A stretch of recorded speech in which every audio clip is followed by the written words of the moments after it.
dia sudah mendapatkan 5 orang dan dia sudah membeli sapinya. Dia sudah beli sapinya. Hari H-2 dia datang ke rumah dan dia katakan, Ustaz, saya ini dalam kesulitan. Saya sudah beli sapi, sapinya sudah ada, tetapi orang yang ikut sama saya baru 5 orang. Saya mesti cari lagi 2 orang lagi. Kira-kira siapa Ustaz yang bisa dimasukkan? Tak usah bayar, karena sapi sudah dibayar. Apa yang saya katakan, Pak, kalau 1 ekor sapi untuk 7 orang, maka akan lebih bagus jika seandainya 1 orang 7 sapinya. Itu akan lebih bagus seperti itu. Jadi tidak usah kita berdasar bahwa harus 7 orang. Iya, artinya apa? Bahwa kalau berkorban itu minimal kita mengambil satu bagian daripada kelompok 7. Yang minimal kita ambil itu, dan kemudian yang berkorban itu tidak perlu kita absen. Tahun ini adalah bapaknya, tahun depan adalah istrinya, tahun depannya lagi adalah anaknya, tahun depan lagi ininya dan sebagainya. Tidak perlu. Tapi yang berkorban adalah atas nama kepala keluarga. Maka semua yang tercatat di kartu keluarganya mendapatkan pahala daripada kurban pada tahun itu. Nanti setelah anggota keluarganya mandiri di tempat lain, maka sunnah wakaf ini berpindah lagi kepadanya. Masya Allah, rahimahumullah. Kemudian daripada itu, bahwa yang namanya kurban ini adalah kita makan dagingnya sendiri. Dalam surah Al-Hajj ayat 37 di sana Allah menjelaskan, ketika hewan kurbanmu itu sudah rebah, maka bagi 3 lah dagingnya. Bagi 3 dagingnya artinya apa? 1/3 untuk dimakan olehmu, 1/3 engkau sedekahkan. Artinya sedekahkan itu untuk fakir miskin. Kemudian 1/3 untuk kamu hadiahkan. Hadiahkan kepada siapa? Mungkin ada orang kaya yang tidak berkorban, mungkin ada keluarga kita yang tidak berkorban, itu dihadiahkan. Itu 1/3 haknya di sana. Jadi tidak mesti untuk fakir miskin semua. Kemudian 1/3-nya itu adalah untuk yang berkorban. Jadi misalnya begini, kalau daging kurban itu dagingnya itu adalah 75 kilo, maka 25 kilo untuk bahagiannya yang berkorban. Kalau seandainya patungan 7 orang, maka 25 kilo ini bagi 7. Kemudian 25 kilo tidak bisa digugurkan. Kenapa? Ini haknya fakir miskin. 25 kilo adalah untuk karib kerabat, itu juga tidak bisa digugurkan. Jadi begitu hebatnya pembahagian di dalam menjalankan ibadah kurban ini. Dan biasanya itu kalau ada panitianya di masjid itu sudah diatur sedemikian rupa. Makanya itu mohon maaf kepada saudara semuanya, biasanya orang yang berkurban itu pembahagiannya agak lebih sedikit banyak-banyak dibanding dengan pembahagian yang lain. Kenapa? Karena 25 kilonya dia cuma bagi 7 saja, dan yang lain mungkin dibagi banyak karena banyak yang berhak untuk menerimanya.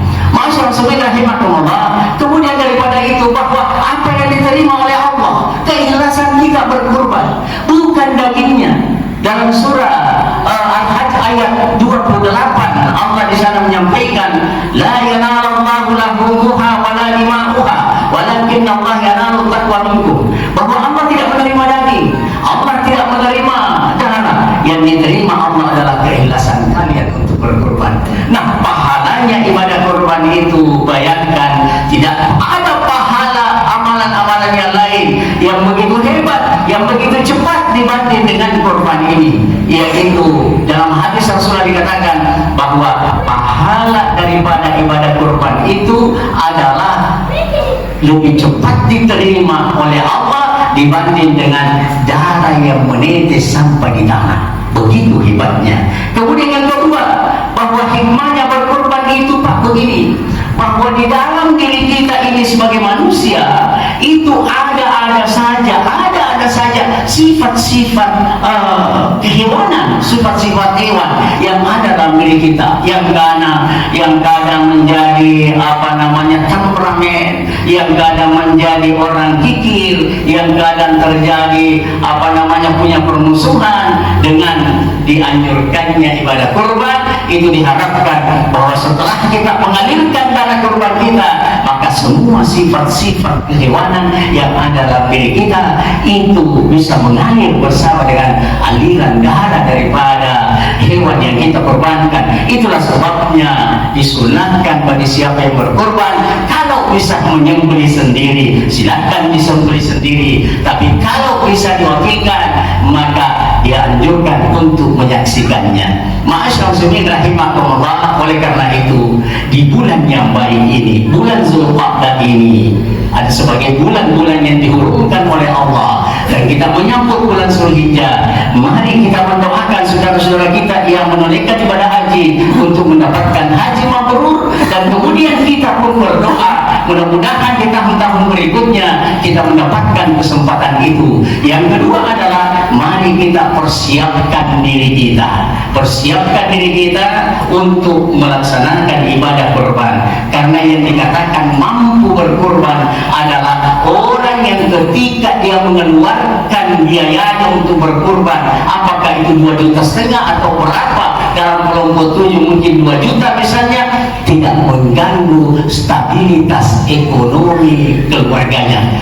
SPP anak-anak sekolahnya tetap lancar, lampunya tetap berbayar, kemudian dapurnya tidak libur untuk tidak memasak, dan kemudian berasnya tidak kosong karena dia berkurban. Itu yang dikatakan mampu, seperti halnya yang disampaikan oleh orang-orang tua kita dulu, bahwa yang dikatakan mampu berkurban itu adalah ketika seperti air bak kita penuh dengan air, lalu kita menimba 1 timba atau 2 timba, maka tidak kelihatan kurangnya. Sama dengan yang kita punya harta, mungkin kita punya harta sekian, lalu kita mengambil bahagian apakah 1 ekor kambing ataukah 1 bagian dari kelompok 7, tidak sampai kentara berkurang daripada harta kita.